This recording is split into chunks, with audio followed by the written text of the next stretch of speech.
Lumbarius the Barky. Once upon a time, in the heart of the shimmering woods of echoes, there lived a magnificent creature named Lumbarius. Lumbarius was not like any creature you've ever seen.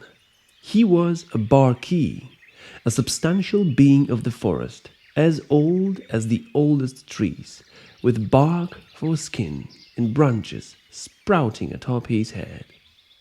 His eyes glowed like warm lanterns, guiding lost critters in the night. The woods of echoes were alive with whispers of the wind, the chatter of leaves, and the melodies of the brook. Lumbarius, as the guardian of the woods, took care of every fluttering leaf and bubbling stream. He spoke in rustling whispers of the wind and sang with the birds at dawn. The animals revered him, and the trees bowed their branches when he passes. But Lumbarius held a firm belief. Humans, with their noisy machines and careless ways, should never step foot in his woods. He had seen trees fall and rivers cloud with the ways of humankind, and his heart grew heavy with distrust. One evening, as the stars began to twinkle, Lumbarius heard a soft sobbing near the forest edge. There he found a little girl named Elara, her knee scratched and her spirit broken, for she had lost her way. Lumbarius, though wary of a human, could not ignore the tears of a child. He knelt down, his large eyes softening. "Why do you cry, little one?" he asked in a voice of the sounded wind passing through leaves, as he had no lips to speak like humans do.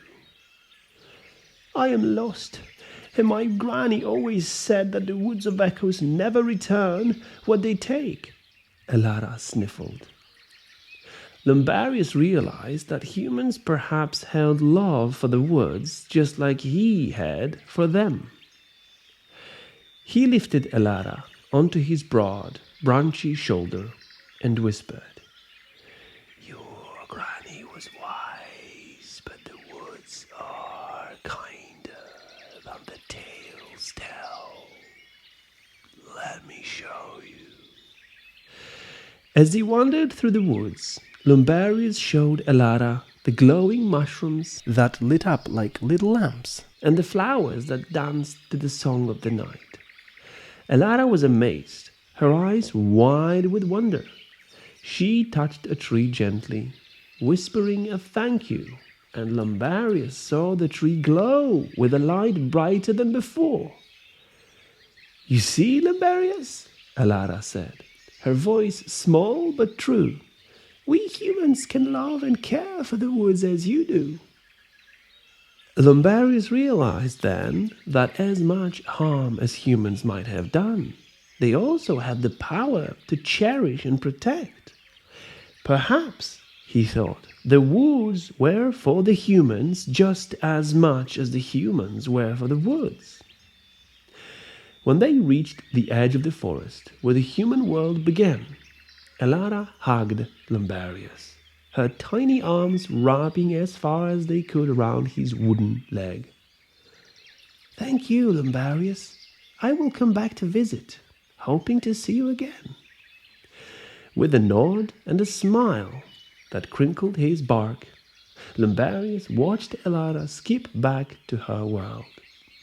From that day forward, the woods of echoes were a little less silent, for now they echoed with the promise of friendship and care, a bond between human and nature, woven by a little girl and a creature as ancient as the stars.